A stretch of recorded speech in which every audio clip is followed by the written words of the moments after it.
구원은 신분이 아니라 믿음이다 라는 주제예요.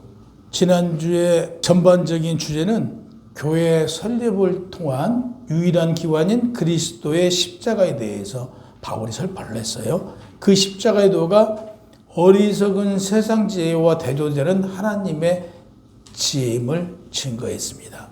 오늘 25절에 보면 하나님의 어리석음이 사람보다 지혜롭고 하나님의 약하심이 사람보다 강하다라고 말씀하셨어요. 지난주에 무에서 유를 창조하신 하나님의 지혜, 인간의 지혜로는 비교할 수도 없고 인간은 그 하나님의 지혜를 알 수가 없다라고 말씀드렸어요. 하나님께서 이 땅을 창조하셨기 때문에 그 창조의 원리를 우리가 아무리 우리 지혜로 알고자 해도 알 수가 없다라는 사실입니다.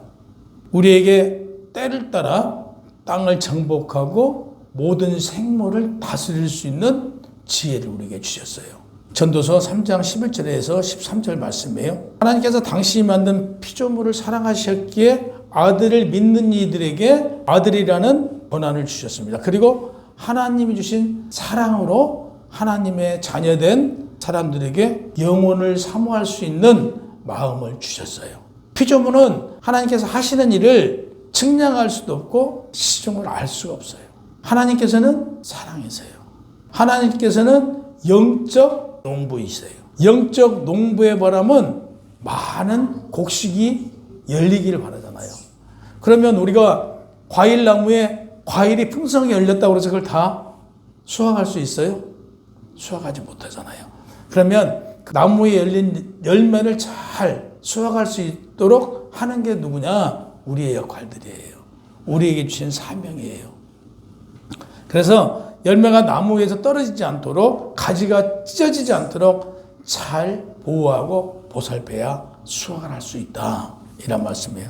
바울은 이런 내용을 깨달은 거예요. 하나님의 무한하신 사랑을 깨달았던 거예요.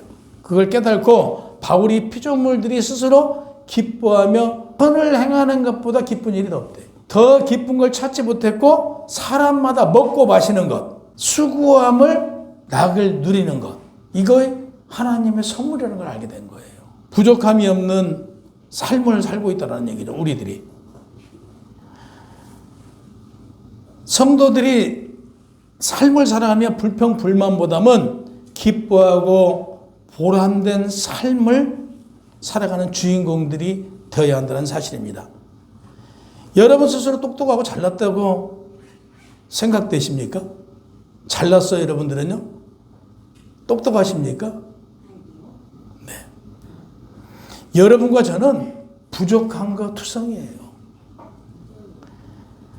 세상에 지위를 얻은 사람은 지위를 얻은 대로, 권력을 가진 사람은 권력을 가진 대로 공허하고 부족함이 많다라고 하나님께 고백해야 합니다. 우리는 하나님의 은혜로 살아가고 있어요, 매일. 26절 바울은 고린도 교회 성도들에게 형제들아 하고 다정하게 불러요.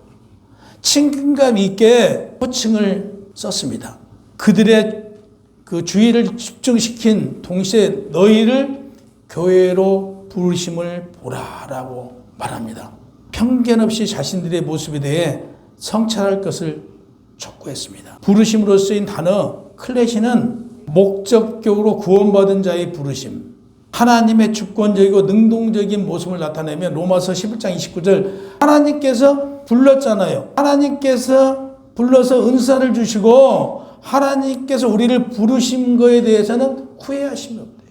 보라라는 단어가 지금 쓰여 있어요. 육체의 눈으로 관찰하기보다는 마음의 눈으로 깊이 성찰하고 숙고한다는 의미에서 쓰인 단어예요. 고린도 교회 성도들이 부르심을 받은 성도라는 것은 다시 환기시키면서요, 자신들이 어떤 부류에 놓인 사람들인가를 깨닫게 했어요. 자신이 속한 공동체가 어떤 공동체인가를 알게 했어요. 본문의 육체를 따라 이것은 세속적인 관점에서 하나님의 관점에서는 아무 의미가 없어요. 세속적인 관점은 하나님의 관점에서 볼 때는 아무런 관심이 없어요. 고린도 교인들이 세속적인 영향을 받고 있기에 세속적 관점으로 문제를 제기합니다. 지혜로운 자가 많지 아니하며 능한 자가 많지 아니하며 문벌이 좋은 자가 많지 않다. 우리 교회에는. 하지만 너희는 구원을 받았다. 니네가 문벌이 좋고 니네가 권세가 있고 권능이 있고 무엇이 있어서 구원받은 게 아니고 잘나지도 못했지만 하나님 은혜로 구원받았다. 이런 걸 지금 얘기하고 있는 거예요. 그러니까 지혜로운 자가 많지 않으며 능한 자가 많지 않으며 문벌 좋은 자가 많지 않다. 우리 교회는. 그러나 너희들은 하나님으로부터 구원을 받았다. 헬라는 철학자들이 많았잖아요. 그렇게 문벌이 좋은, 오늘날로 말하면 뭐 박사 이상의 이 사람들을 지금 오늘 가르쳐서 지혜 있는 자라고 그랬어요. 능한 자, 비나토이라는 이 단어는 높은 사람, 정치가들을 말하고 있어요. 문벌 있는 자, 유게네이스는 상류계급에 속한 사람, 당시에 귀족들이 있었잖아요. 이들을 말해요. 이들이 우리 교회는 많지 않다. 이런 자들이 많지 않지만 너희는 하나님의 은혜로 구원받았다. 우리 마찬가지예요. 우리가 돈이 많습니까? 권력이 많습니까? 그래서 많이 배워서 똑똑합니까? 아니잖아요. 우리가 못나고 부족하지만 하나님의 은혜로 우리는 구원받았다는 사실이에요. 당시 헬라에는요, 이 사람의 평가를, 이 세속적인 평가로는 방금 말씀드린 대로 정치적이며, 그러니까 바울이 그래요. 그러면 저 문 밖에 있는 아들, 똑똑하고 잘나고 배움이 많은 저들이 봤을 때 십자가의 도가 어리석어 보이나 실상은 그렇지 않다는 거예요. 최고의 지혜는 무엇이냐? 최고의 능력은 무엇이냐? 하나님께서 주신 지혜와 능력이 최고다. 이걸 지금 말씀하세요.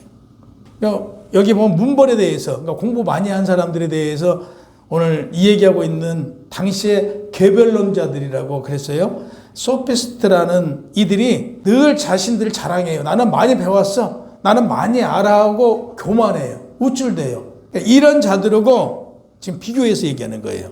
그들은 늘 어떤 얘기를 하면, 그래서 우리가 자랑하지 말라고 그래요. 그들은 어떤 얘기를 하면서 자랑을부터 해요. 나 공부 많이 했어. 나 똑똑해. 나 잘났어. 나 많이 알아. 너네 잘 들어.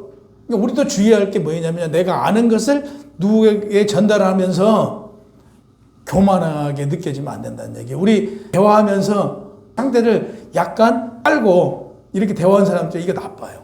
제일 불쾌해요. 듣는 사람이 네가 뭔데? 사실 굉장히 불쾌하게 들리거든요. 듣는 사람이. 그래서 늘 겸손은, 내가 알아도 내가 생각해 보니까 이래, 내가 경험해 보니까 이렇더라 하고 의견을 묻는 게 좋아요. 야, 이랬어. 이게 맞아. 너 잘못됐어 하고 딱 나오면요, 네가 뭔데? 하고 바로 부딪혀요.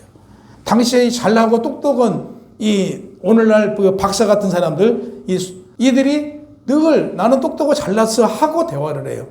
야, 십자가의 도는 아무것도 아니야. 내가 보니까 하나님만 믿어야 돼. 예수라는 사람은 선생에 불과해. 이렇게 나오는 거죠. 내가 많이 배워서 잘 알아. 귀족들은 나는 너희를 다스리는 난 주인이야. 내가 너희보다 더 많이 알아. 이런 식인 거죠.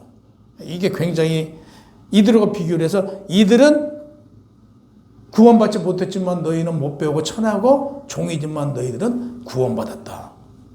너희는 좋은 가문에서 태어나지도 못했어. 그런다고 해서 좋은 교육을 받지 못했어. 사회적 영향 행사를 할 수 있는 사람들도 아니야. 하지만 너희들은 하나님께 구원받은 자들이야. 걱정하지 마. 이거예요, 바울이 지금. 그러니까 천대받은 노예 신분이더라도 너희는 구원받았어. 예수님 외엔 자랑할 게 없다. 이걸 지금 말하는 거예요. 27절, 하나님께서 세상에 미련한 것들 택하사 지혜 있는 자들을 부끄럽게 하려고 했다라고 했어요. 택하사 27절에서 28절 3번 나와요. 하나님께서 여러분과 저를 구원하시려고 택하셨음을 강조하고 있습니다. 세속적으로는 미련해 보일지라도 하나님께 선택받았다는 것을 지금 강조합니다. 택했다는 것은 하나님께서 만세전에 여러분들 택했다는 사실이에요. 하나님께서 여러분을 택했기 때문에 오늘날 여러분들이 하나님을 아버지라고 부를 수 있다는 걸 지금 말하고 있죠. 지혜 있다고 했던 자들, 소피스트, 이들을 지금 강한 자로 지금 표현하는 거 있어요. 저 강한 자들을 부끄럽게 하려고 너희를 선택해서 하나님이 쓰고 계신 거야.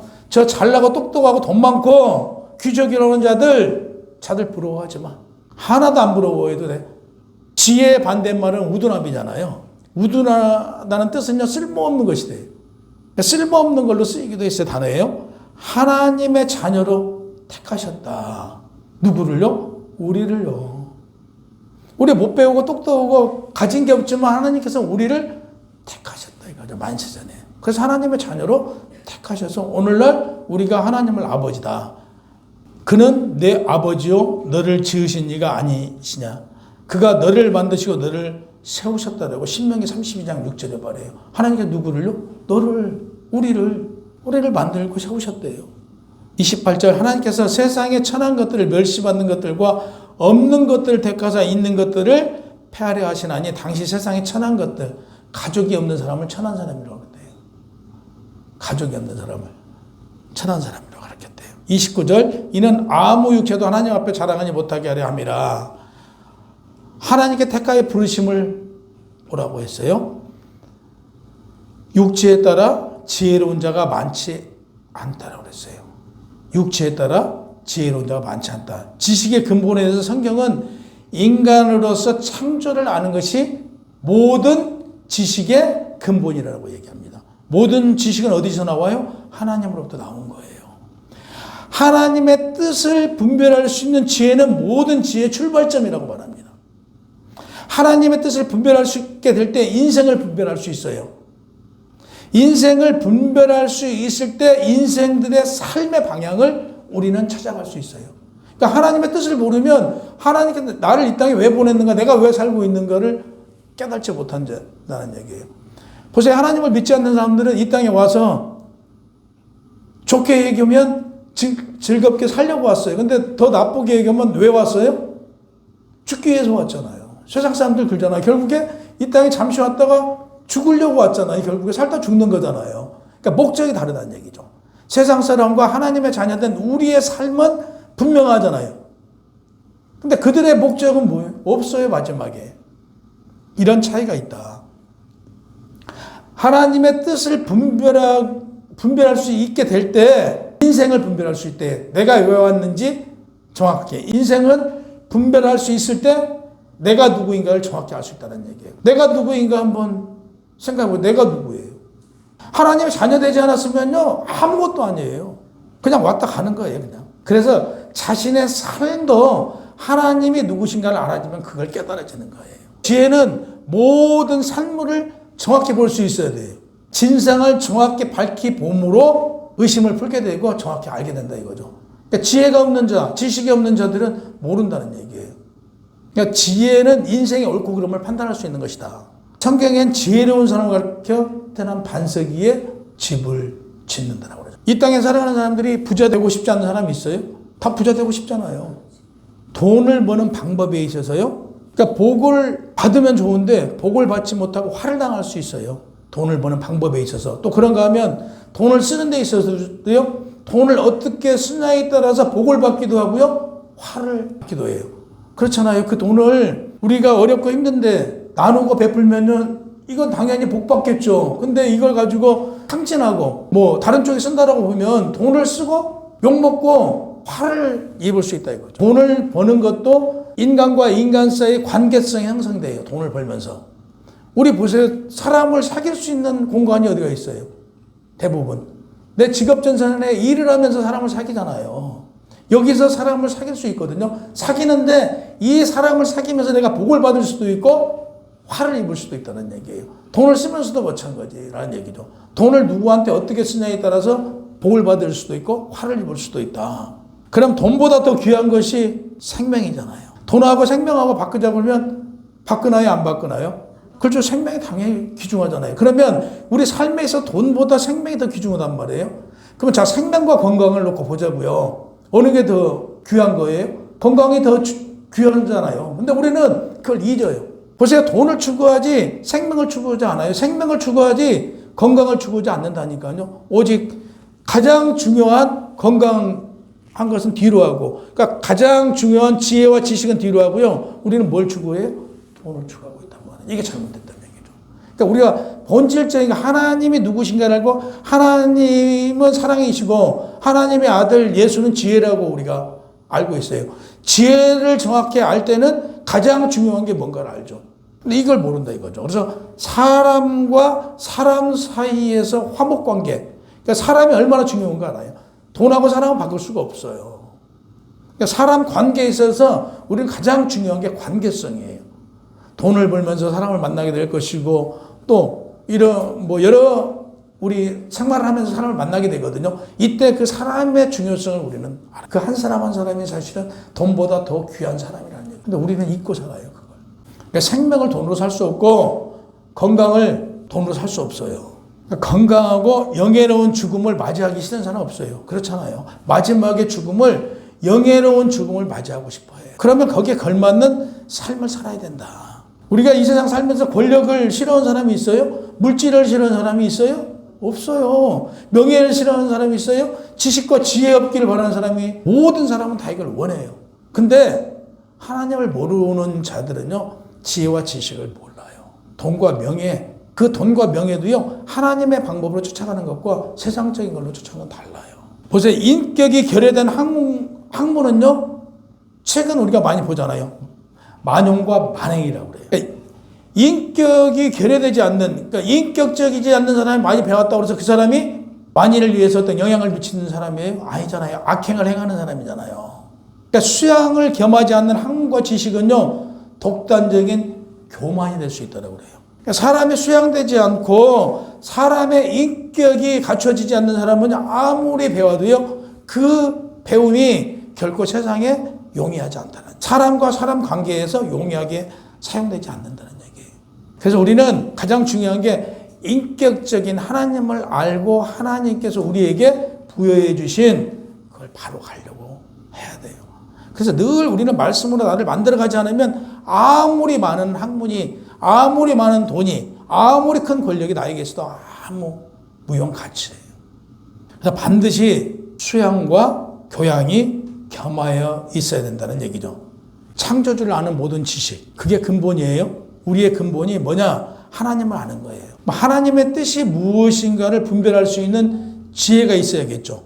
지혜는 창조주 하나님께서 인간에게 주신 선물이에요. 그러니까 하나님께서 인간에게 주신 선물을 받냐 안 받냐는 하나님께서 이미 우리에게 주셨어요, 선물을. 근데 그걸 받고 안 받고는 누구 몫이냐면 우리 몫이에요, 이제. 우리가 그걸 값진 선물로 받으면 하나님을 경외하는 사람만이 또 참 지혜를 이어서 주셔요. 경외하지 않고 하나님을 그냥 하나님은 하늘에 계신 하나님, 내 마음속에 계신 하나님으로 생각하면 받지를 못해요, 참 지혜를. 그러니까 지식은 지혜보다 못해요. 아무리 많은 지식이 있어도 지혜보다 못해요. 지혜로운 사람이 돼야 되겠죠. 그래서 우리는 늘 지혜로운 사람이 되도록 기도해야 돼요. 지혜를 주십시오, 지혜를 주십시오. 아무리 지식이 좋아도 지식에 지혜가 겸하지 않으면요, 쓸모없는 지식에 불과하다. 아무 소용이 없어요. 배움은 뭐예요? 그걸 잘못 사용하는데, 지혜가 없는 자는. 지혜 중에서 가장 으뜸인 지혜는 무엇이냐 하고 봤더니요, 행함이 있는 지혜래요. 내가 어떤 지혜를 구했어요. 무엇인가를 하면 생각을 하고 좋은 것으로 결론이 났으면 행동으로 옮겨야 돼요. 행동으로 옮기지 않는 지혜는 있으나 마나. 그래서 야고보서가 얘기했죠. 행함이 없는 믿음은 죽은 믿음이다. 했듯 행함이 없는 지혜는 있으나 마나운 지혜다. 가치가 없는 지혜다. 이렇게 말해요. 지혜로운 성도가 누군가 봤더니 성경에서 말합니다. 모든 역경 속에서 결코 소망을 잃지 않고 담대하게 그 역경을 이겨낸 사람이 지혜로운 사람이라고 말합니다. 두 번째, 강한 자제력으로 모든 난폭한 정욕을 억제하고 모든 욕망에 강한 충돌을 억누르고 순수한 애정을 피우는 사람. 세 번째, 부유할지라도 경험한 마음으로, 가난할지라도 위험함으로 어떠한 역경도 굽히지 않고 하나님을 믿고 나아가는 성도가 참 지혜로운 성도다라고 말해요. 30절, 너희는 하나님으로부터 나서 그리스도 예수 안에 있고 하나님께서 만세전에 택하셨고 주님의 아들 예수를 이 땅에 보내어 그를 믿음으로 믿음의 자녀가 되게 하셨다고 그래요. 예수님은 하나님으로부터 나왔어요. 우리에게 지혜와 의로움과 거룩함과 구원함이 되셨다고 본절이 말합니다. 바울은 바로 앞에서 예수 그리스도는 하나님으로부터 나오신 분이라는 사실을 말하고 있어요. 예수 그리스도는 누구로부터 나와요? 하나님으로부터요. 하나님으로부터 나와서의 쓴 아포데우라는 그리스도는 궁극적 출처가 하나님이시고 그분이 바로 하나님의 선물이에요. 그러니까 하나님께서 예수님을 주신 이유는 우리에게 선물을 주신 거예요. 하나님의 선물이 예수 그리스도예요. 그러니까 예수 그리스도가 근본의 주체자예요. 예수 그리스도가 지혜의 근본이시라는 사실이죠. 하나님의 선물이 바로 지혜라는 사실을 오늘 본문에서 말하는 거예요. 한글 성경에는, 지금 우리 성경에는 지혜와 의로움과 거룩함과 구속함이 모두 이렇게 평등한 것처럼 기록되어 있는데 그게 아니에요. 지혜 안에 지혜가 예수님이에요. 예수님은 어떤 분이냐 그러면 거룩한 분이시잖아요. 그럼 예수님은 누구냐? 우리를 구원해 주신 그 구속의 은혜 안에 우리를 넣어놓으신 분이잖아요. 이게 누구냐? 지혜로운 분이라는 얘기예요. 이게 예수님이에요. 그것만 나온 게 아니고 지혜로운 자가 의롭대요.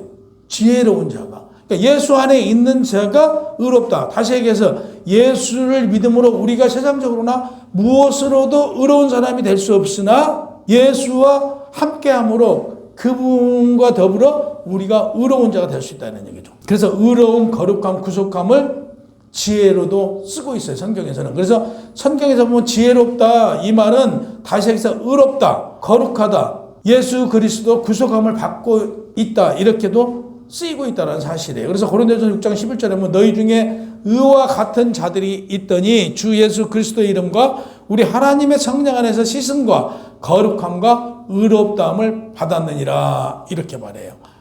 그러니까 아담의 범죄로 인해서 우리는 스스로 거룩해질 수가 없어요. 우리는 의로워질 수가 없어요. 예수 그리스도가 제2의 하나님이신 예수 그리스도께서 거룩하신 분이에요. 그래서 그분과 연합되었을 때, 그분과 함께 했을 때, 그분을 믿었을 때 우리가 의롭다함을 받은 거예요. 의로워서 의롭다고 의로움을 받은 게 아니라고 늘 말씀드렸잖아요. 우리가 의로워요? 우리 전혀 의롭잖아요. 근데 예수 그리스도가 의로운 분이에요. 그러니까 예수 그리스도 이 꼬르가 성립됐을 때 그분을 믿음으로 그분의 의로움이 우리의 의로움으로 쳐준다는 얘기예요. 로마서 3장 24절에 보면 그리스도 예수 안에 있는 속량으로 말미암아 하나님의 은혜로 값없이 의롭다 하심을 얻은 자가 되었다고. 여러분과 제가 의롭다함을 십자가에 달리신 그리스도 안에서 이루어진 대속적 구원 행위에서만 획득할 수 있다. 우리는 스스로 구원함을 받을 수가 없어요. 우리는 의로움을 받을 수가 없어요. 우리 스스로 아무것도 아니라는 사실이에요. 그러니까 에베소서 1장 7절에 보면 우리는 그리스도 안에서 그의 은혜의 풍성함을 따라 그의 보혈의 공로로 힘입어 속량 곧 죄 사함을 받았고 죄의 종의 상태에서 벗어났다라고 말하고 있어요. 우리가 죄의 종에서 그분을 믿음으로 예수 그리스도를 믿음으로 그리스도 안에서 그 은혜에 따라 우리가 죄 사함을 받은 거예요. 의롭고 거룩하고 구속함은 인간들을 위한 그리스도의 희생의 산물이에요. 하나님께서 예수를 통해서 이룬 구원의 활동, 이룬 직접적인 결과예요. 우리가. 그래서 우리가 하나님의 자녀가 되었다는 사실이에요. 그래서 31절에 기록된 바 자랑하는 자는 주 안에서 자랑하라 함과 같게 하려 함이라. 그래서 우리는 자랑할 게 없어요. 우리는 오직 예수 외에는 자랑할 게 없어요. 우리가 자랑하고 싶으면 무슨 자랑을 해야 돼요? 예수만 자랑해야 돼요. 그게 우리가 예수 그리스도로 의로운 자, 예수 그리스도로 거룩한 자, 예수 그리스도로 죄사함을 받은 자라는 사실이에요. 이 모든 게 자랑이에요. 그래서 하나님의 자녀들은 자기 자랑을 하려면 그리스도 안에서만 자랑을 해야 된다. 이게 오늘 바울의 말씀이에요.